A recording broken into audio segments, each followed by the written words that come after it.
Hello, this is Deep Thoughts Sadigan, and today I'm going to be talking about the unit sphere. So, whoop, that's loud. The equation of the unit sphere just looks like this, right?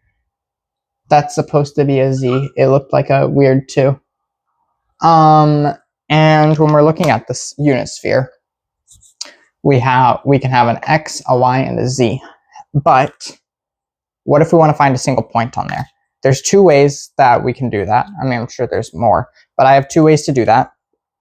One in terms of the points, which we can derive from this formula, and another from angles inside of the circle. So I'm going to start with this one. I don't like this one as much. It's not as cool. The other one with angles is a lot cooler, but we'll start here because it's simpler. So to do this, I'm going to isolate z, because when we have a 3-variable function where we have x, y, and z, usually, at least the way I do it, x and y are going to be independent variables and z is going to be the dependent variable. No matter what, we're going to end up with more than one independent variable. So to do this, I'm going to isolate z squared first. So z squared is going to equal 1, subtract x squared, subtract y squared. And then from here, we can take the square root of both sides. So that's going to end up being z is equal to, remember we have to do a plus or minus here, square root of 1 minus x squared minus y squared. And from here, I can just say f of xy is equal to z. Right? So f xy is equal to plus or minus, and so on, 1 minus x squared minus y squared. This is the simpler way to do it. The other way is, it involves trig, obviously, because there's angles and circles involved. And that's where I'm going to go next. So you can do it this way. I don't like that way, though. And you'll see why, because this other one, it simplifies in a really nice way. But also, it takes a little bit, not going to fall over, a little more understanding of what a circle is. So here, I can draw that circle better. In fact, I'm not going to use this marker. I'm going to come over here. I'm going to take this marker, use it correctly. We got one sphere, circle, two circles. These are different circles. First, this one is basically going to, I have a ball over here. And so that's going to be basically this, like, we'll call it like the equator, basically, of this circle, right? Where the radius is 1. And from there, I can take an angle. I'm going to call this the angle of elevation, which I'm going to name theta, because theta is just the first angle variable to use. From there, you'll see it'll create a little spot right there. And there will be a new circle that's going to be kind of like right there with this new radius, which I'm going to label big R. And from there, the reason it's going to be different is because we have where up and down is it, where we have on our y. So z, we're going to call this our z-axis, and this is going to be our x-axis. There's other ways you can define it, but I'll define it that way, I think, for now, at least while explaining this. And that's going to basically take a slice out, right? And leave us with a circle with radius big R. And from there, we'll have another angle. I'm going to put the big R under there, which I'm just going to label phi. Okay? These are both different angles. I'm going to call this my angle of elevation, and this my angle of rotation. Now, what I want to do is figure out what's going on here. First of all, how do I figure out what this point is?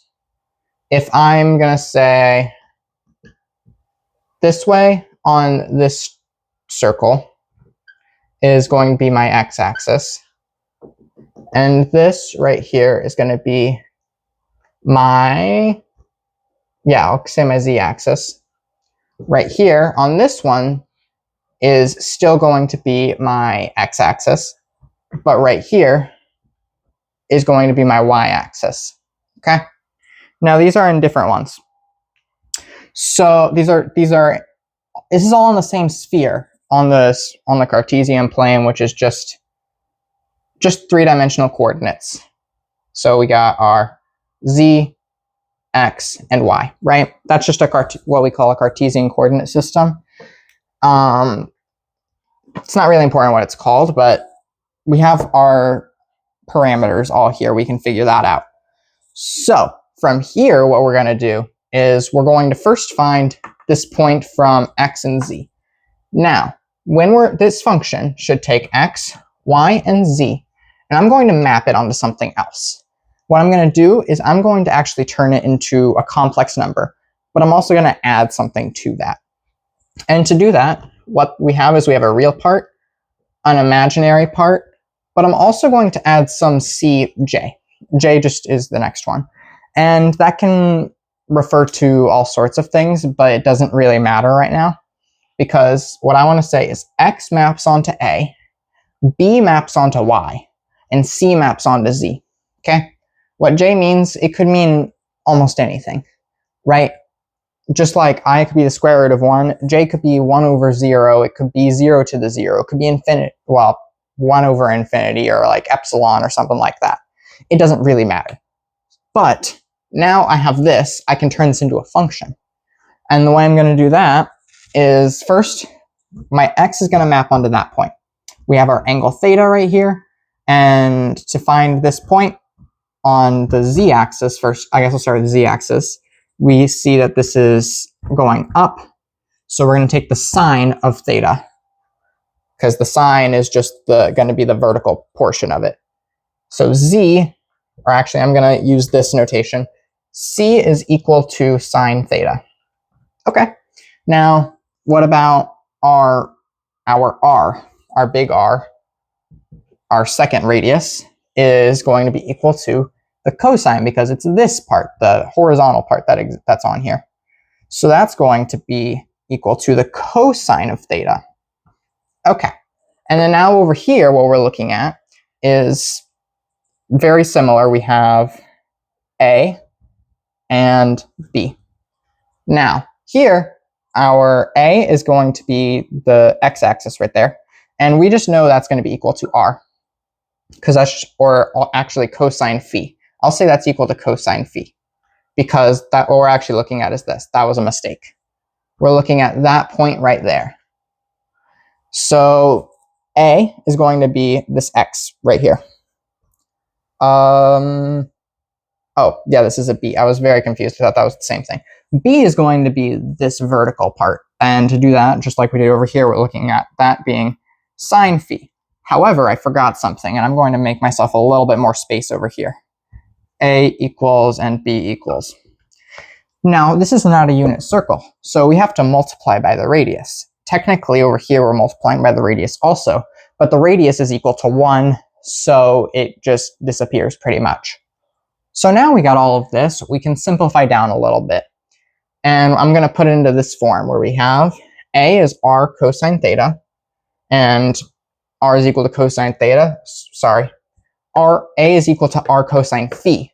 R is equal to cosine theta, so A is going to be cosine theta cosine phi, and there's multiplication in there. I'm just not going to write it down right now. The second one is going to become, I'll write it this way. I'm going to put the I in front just because notationally it looks better. I, and then we're looking at sine phi times cosine theta. So I'm going to put the cosine theta first because that's the radius, sine phi, and then we have our j, which is this constant, and then our c, which is just sine theta. Now, if you notice here, we can factor out cosine theta right there. And that's going to become, I'm going to erase some of this stuff because now we have our formulas. We don't need that anymore. But I'm still going to keep this, right?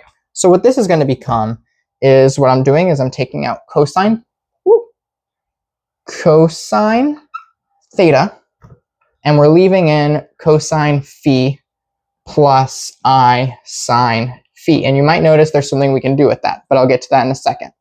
and then we're going to add j sine theta. This right here is Euler's formula. E to the I theta is equal to cosine, I phi in this case, because usually it would be theta or x, but in this case it's phi. Cosine phi plus I sine phi.